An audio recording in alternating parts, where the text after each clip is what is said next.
So after almost a year of anticipation, I finally got to see Dune and I'm so excited to talk about it, so let's get into the review. So why I am so invested in this movie is because I was very young when I first read the book and I was completely blown away by it. My love for sci-fi and basically just the fantasy genre started with Star Wars. I grew up with Star Wars. And then I got more and more interested in it, and I started reading books about it, and Frank Herbert's Dune was one of the first ones to actually come by.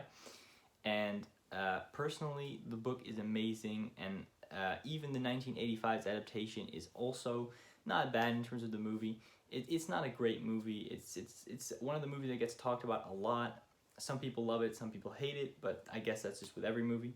So going into this one, I was very excited. I didn't want to get too much hype because I felt like if I got too excited for it, it might be a disappointment, even though it is by director Denis Villeneuve, who is one of my favorite directors. He did Blade Runner 2049, which is also one of my favorite films. And basically just what I love about Dune is just the fact that it follows the story of Paul Atreides, which is just a young gentleman who just kind of gets born into power. He's the son of the Duke of House Atreides, and he's basically just coming to terms with what he has to be. He still has to figure out who he is, and he just gets burdened with all these things, like because of the Bene Gesserit, he's also, he has this destiny that people believe he has to fulfill. So for such a young man in that movie, it's a lot to deal with. And I think that really reflects on today's world, like the amount of pressure that young people are on, making decisions all the time. And that's why I really think that even though it is a sci-fi / fantasy film, it does have a very grounded story into it. So one of the things I really love about this movie is the acting. I feel like every actor in this movie is perfectly cast to fit their characters, especially Timothée Chalamet, who absolutely kills it as Paul Atreides, Rebecca Ferguson, who does such an incredible job of playing Lady Jessica, and also Oscar Isaac had a really, really good performance in there. I feel like over the past few years, I've really grew to love Oscar Isaac as an actor, and he's proven it one more time playing this character. Now, what this movie does so well is taking a story that is heavy, intricate, and completely new, and telling it in a way that makes you feel connected to the story and makes you feel invested in the characters and the plot. Now, the reason this works so well is because the movie just takes its time. It is that simple. It takes its time. Now, this movie is 2 hours and 35 minutes long, which is very long, but even though the movie is 2 hours and 35 minutes long, in those moments, it never feels like a drag, not for a single second, which is impressive.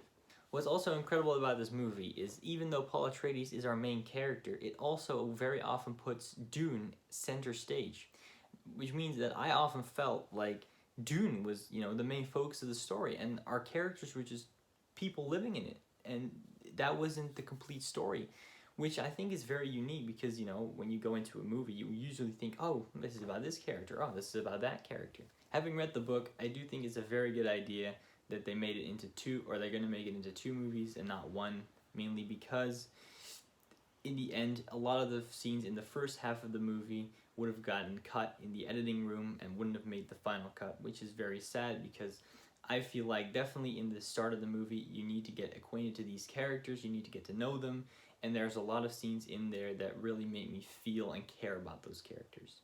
Now, one of the scenes that really caught my eye was the scene where Paul gets tested with the box. Now, that scene is phenomenal. From cinematography to the incredible Hans Zimmer score is just one perfect combination, and it puts the emphasis on how important that scene really is, because it's exactly where Paul's life kind of changes. I mean, he suddenly learns that he is this chosen one, or at least some people believe him to be, which is a very heavy burden, especially for someone who eventually also has to take over for his father, which he's also not certain about. He doesn't know if he's this leader that everyone needs him to be.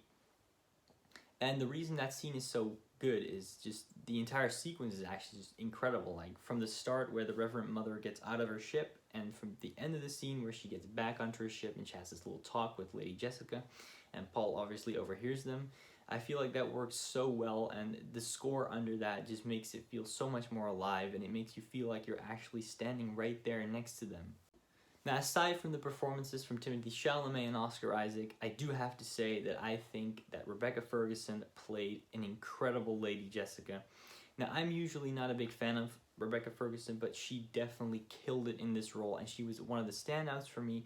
And very surprisingly, I never imagined that I would love that role so much, because when I read the book, I never had that much love for that part, but I really grew to love her character in this story, in the movie.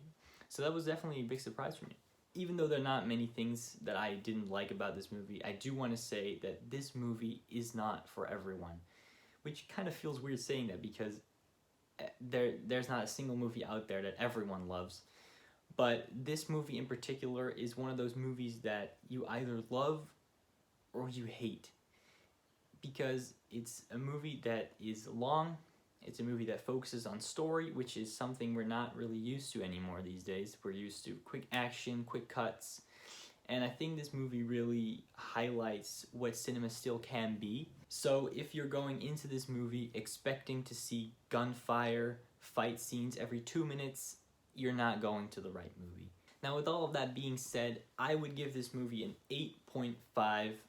It's kind of high. It's one of the highest marks I've given to any of the movies I've seen recently. But I feel like it really deserves it, and I'm also very interested to see if that would change when the second movie comes out in God knows how many years. I'm not sure if it's been greenlit yet, but I thought that if this one did very good, then they would greenlit the sequel, which I'm sure they will now. So that's going to be something to look forward to in the future. Now, if you've already seen Dune, or you're going to see it in the next couple of weeks, days, who knows, please let me know in the comments down below what you thought of it or what you expect to see from it. I'd be very excited to read all your thoughts. If you enjoyed this review, please like and subscribe on this video, and stay tuned for more awesome content coming your way.